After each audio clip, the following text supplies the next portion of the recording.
2 থেকে 3 মিনিটের একটি ছোট গল্প শুনে যাবেন, আশা করি ভালো লাগবে। একটি ছেলে খুবই সাদাসিধা ছিল।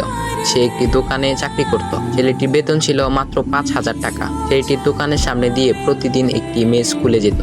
মেয়েটি প্রতিদিন বোরকা পরে যেত, কিন্তু প্রায়ই মুখটা খোলা থাকতো। একদিন হঠাৎ করে ছেলেটির নজর পড়লো মেয়েটির দিকে। এভাবে বেশ কয়েকদিন যাবার পর মেয়েটি বুঝতে পারলো ছেলেটি তাকে লক্ষ্য করে। মেয়েটিও বাঁকা চোখে ছেলেটির দিকে তাকাতে শুরু করলো। ছেলেটি মেয়ের চলাফেরা দেখে মুগ্ধ হলো।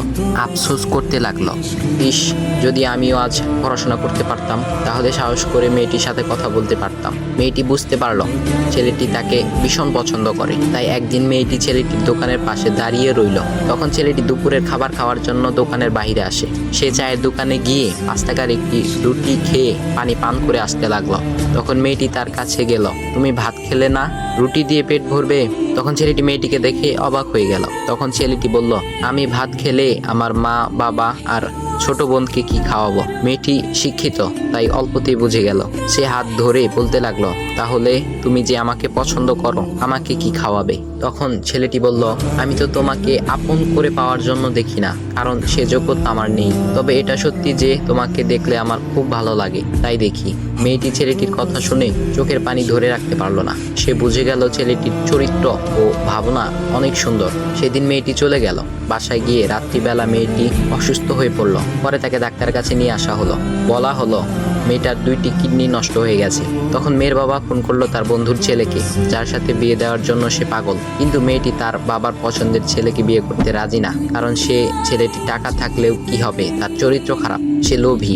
এদিকে মেয়েটির কোনো লোভ ছিল না। যাই হোক, হবু জামাই আসার পর তাকে সব খুলে বলল, তোমার থেকে একটি কিডনি খুলে আমার মেয়েকে দাও। তুমি তো বলছো আমার মেয়েকে তুমি অনেক ভালোবাসো, তাকে পেলে তুমি ভালো হয়ে যাবে, তাহলে আজ পরীক্ষা দাও। তখন ছেলেটি বলল, আমি আপনার রোগা মেয়েকে বিয়ে করতে পারবো না, আমার কি সুস্থ মেয়ের অভাব নাকি? এ বলে সে চলে গেল। বাবা তখন কেঁদে কেঁদে মেয়ের কাছে সব খুলে বলল। মেয়েটি বলল, বাবা তুমি কেঁদো না, একটা পথ এখনো আছে, আমাদের সামনে মোড়ে বড় একটা দোকান আছে না, তুমি সেখানে যাও। সেখানে যে তাইয়ুব নামের একটা ছেলে আছে, তাকে নিয়ে আসো, আমার কথা বলো। তখন মেয়েটির বাবা ছেলেটিকে নিয়ে আসলো। মেয়েটিকে দেখে ছেলেটির চোখ ভিজে পানি পড়তে লাগলো, কারণ মেয়ের বাবা তাকে সব খুলে বলেছে। তখন ছেলেটি মেয়েটিকে বলল, তুমি আমাকে একটা কিডনি দিবে? ছেলেটি বলল, কিডনি দেবার জন্যই আমি এসেছি। মেয়েটি তাকে বলল, তুমি কি চাও?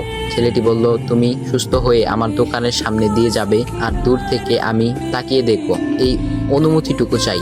কথা শুনে মেয়েটিও ও তার বাবা তাদের চোখের পানি ধরে রাখতে পারলো না। অবশেষে মেয়েটি বিছানা থেকে উঠে ছেলেটির 2 পা জড়িয়ে ধরে বলল, এ জীবনে তোমার